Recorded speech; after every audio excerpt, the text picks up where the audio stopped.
We begin tonight at 9 with breaking news. Good evening. Thank you for joining us for DC News Now. I'm Chris Flanagan. And I'm Susan Tran. Police are investigating a shooting right near Nationals Park. This was during a game against the Phillies tonight. Now, the game is wrapping up soon, and fans are leaving the stadium. And there are some road closures to tell you about, but in just a few minutes. Right now, here's what we know about the shooting tonight. It happened around 6:45. This is near South Capitol and O Streets in Southwest DC, and that's just outside of the stadium. Investigators say a man was shot. He was rushed to the hospital, conscious and breathing. The man's condition unclear right now, but we are told homicide detectives have been notified and no arrests have been made. All right, so here is exactly what's closed off. MPD shut down the southbound lane of South Capitol Street at N Street in Southwest. And Metro buses, they've also been rerouted along South Capitol. This is a breaking news story. Of course, we'll continue to monitor the situation and bring you any new developments here on DC News Now. We turn our attention to Helene now. We are tracking the wrath of the destructive storm. Rescuers racing to get people trapped in their homes, with the number of people who've died climbing. Yeah, this storm is stretching into multiple states and it's really causing major damage in each.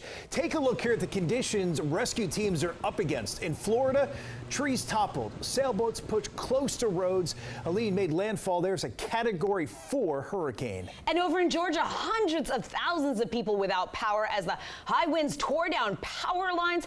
The conditions also prompting tornado warnings. And take a look at the flooding in western North Carolina. Water seen rushing over the roads in Asheville. It's nearly covering some cars and completely covering others. Over in Tennessee, more than 50 people, they were atop a roof of a hospital waiting to be rescued. The quick rising waters, it flooded the building, leaving them rushing to higher ground. Virginia State Police, in fact, the helicopter team was sent over to that area to help get everyone to safety. And caught on camera, a terrifying moment for a man and his dog in Florida. The pair rescued after Helene disabled the sailboat and started taking on water. Check this out here. This happened about 25 miles off the coast of Sanibel Island. You can see a member of the Coast Guard there helping them get into the choppy waters and then into a rescue basket that lifted them into the air and brought them to safety. But just a harrowing experience there for them. That is incredible. Coast Guard doing fantastic work. All right, for the latest on Helene, let's check in now with Chief Meteorologist Janessa Webb. Yeah, and Janessa, the remnants have been just so far-reaching. Yeah, it's post-tropical cyclone. I think first and foremost, our thoughts and prayers go out to the families. We've had over 40 lives taken due to this storm system, and that's super unfortunate. At this point, it is breaking apart. There's no back edge, and that's what satellite composite is showing you. There's still that counterclockwise motion out towards the upper Tennessee Valley. So our friends in Nashville, Memphis, they are dealing with some flooding along with areas like Indiana and parts of Chicago. So that spin is going to continue to make its way across that region. It kind of pushes back over towards the East Coast going into Sunday. And so tomorrow there's a little bit of relief, but the big story now is still North Carolina. It's mountainous areas from Boone to Asheville that we just showed you. This is historic and very deadly across this region, with now a flash flood emergency that continues for sections of the higher terrain of North Carolina and some areas of southern Virginia. And so all these polygons are flood warnings that continue to take place. Here's the latest look across the DMV. Everything is very isolated in nature. These are those kind of bands that are very sporadic in nature. And so we'll continue to watch this into your early morning Saturday before some sunshine. Have more on this forecast. It's coming up. All right, Janessa. Helene also had an impact on air travel. In the last 24 hours, DCA has had 41 flight cancellations. There were 20 flights that were canceled at Dulles, and over at BWI, there were 40 cancellations. That's all according to FlightAware. All new at 9, rescue teams from here in the DMV helping those impacted by Helene. The Prince William County Swiftwater Rescue Team was activated to the town of Damascus. That's in the southern part of Virginia, down near the Tennessee border. That area saw heavy rainfall. You can see here the river there overflowing its banks, and also water there seeping over the road. Meanwhile, Pepco crews are in Georgia helping to restore power to homes and business right outside of Atlanta. We're talking about 18 line workers, 6 supervisors. They were all there helping with Georgia Power. We head to Maryland, where the Field of Screams is silent right now. Opening night at the popular Halloween attraction canceled. Yeah, DC News Now's Kevon Dupree explains what's behind the holdup and has reaction from people hoping for an early Halloween scare. Field of Screams has been held at the Alney Boys and Girls Club for more than 20 years, and it was named the nation's top haunted attraction by USA Today 2 years ago. This year, the opening is being delayed due to permitting issues. Many neighbors who live near the Field of Screams site say they had no idea opening night was canceled. Matthias Helene says his kids go every year. They always have fun there. I picked them up a couple times, and they have a good time always. The opening delay is due to an ongoing permit dispute with Montgomery County's Department of Permitting Services. The department says the haunted house and slaughterhouse that sit on the property have the required permits to operate, but other structures on the property have not been deemed up to code. Earlier this month, the Alney Boys and Girls Club was fined $2,000 and was warned of a $5,000 fine in December if they allow customers to use structures that are not in compliance. Some neighbors say it's unfortunate because many people look forward to the experience each year. Especially for the kids, like stuff to do around here is like literally nothing to do besides nothing.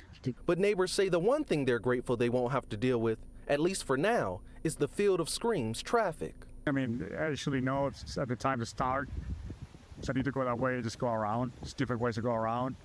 And we have reached out to the Alney Boys and Girls Club and the Department of Permitting Services for comment, but have yet to hear back from either at this time.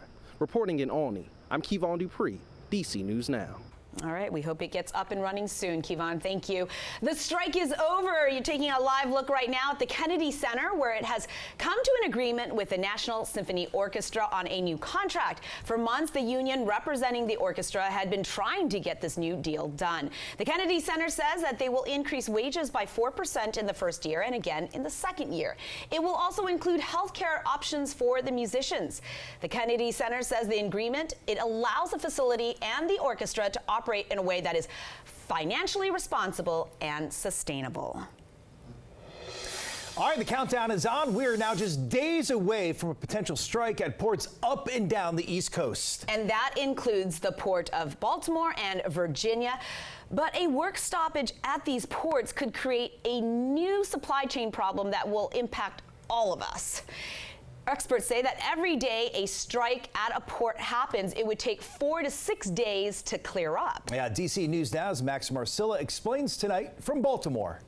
Tens of thousands of dock workers, including many here in Baltimore, are threatening to strike, hoping for higher wages and protections against automation. If that strike does happen on Tuesday, it could mean trouble at stores across the country. From Baltimore to Portsmouth, Virginia, and Savannah, Georgia, shipping containers are part of our global economy. Any disruption could trickle down. If this strike actually happens, what impacts could we, consumers, see? This is a busy time of the year for shipments coming into the country because a lot of retailers are getting their holiday orders. Martin Dresner is the Dean's Professor of Supply Chain Management at the University of Maryland School of Business. He says many retail items come from Asia, so they're shipped to the West Coast, which would not be impacted by this strike.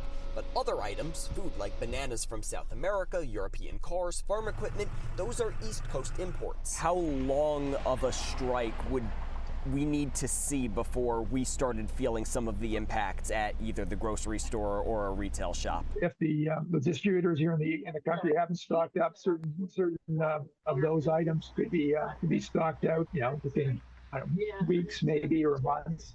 But I'm assuming that most of these companies have stocked up. Dresner says companies are likely very prepared because this strike has been on the table for months. There's also the impact on workers beyond the ports. Pretty much the wheels stop turning at that point. Think truck drivers who rely on imports and are not part of the dock workers union. If we're told that the port is closed, there is pretty much nothing else that we can do in terms of hauling containers. Dresner says it's important to remember we produce most of what we consume here in the U.S., so some of the biggest impact could be on exports. He also says because it's an election year, the Biden administration could step in if they notice the economy is taking a hit.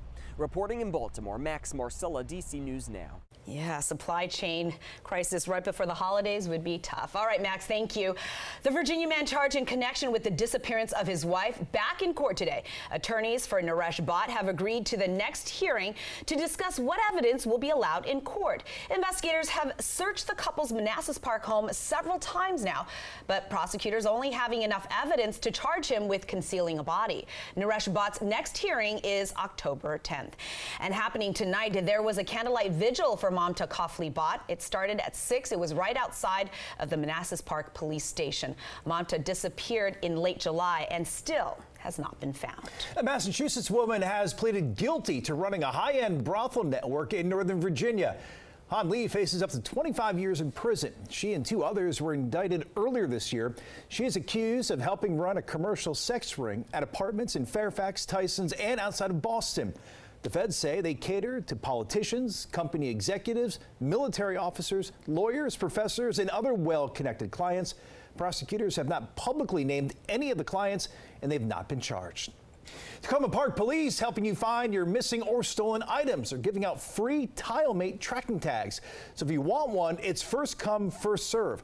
The tags will be handed out at the corner of Maple Avenue and Sligo Creek Parkway starting at 10 tomorrow morning. Now, to get one, you must live in Tacoma Park, and you'll need a photo ID and a matching vehicle registration.